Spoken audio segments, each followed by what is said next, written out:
سوال 9 مجموعه سوالات سال دهم رو بچه ها با ذکر این سوال میخوام براتون آغاز کنم که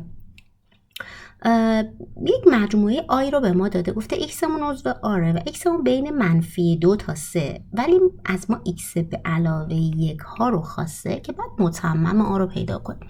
پس من اول بعد ایکس به علاوه 1 رو تشکیل بدم. اگه ایکسم از -2 باز تا 3 باز باشه و من به دنبال ایکس به علاوه 1 باشم، باید طرفین رو به علاوه 1 کنم.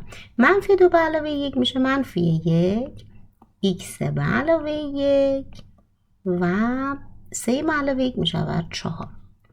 خب ما چون آر هست ناگزیر به رسم محوریم،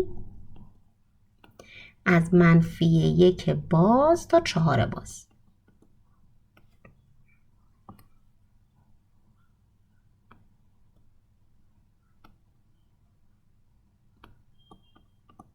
این شد مجموعه آی من.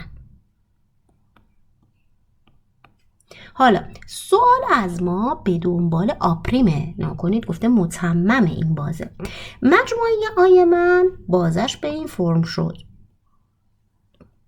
-1 باز تا 4 باز. من که به دنبال آپریمم یعنی بیا از آر رو بردار.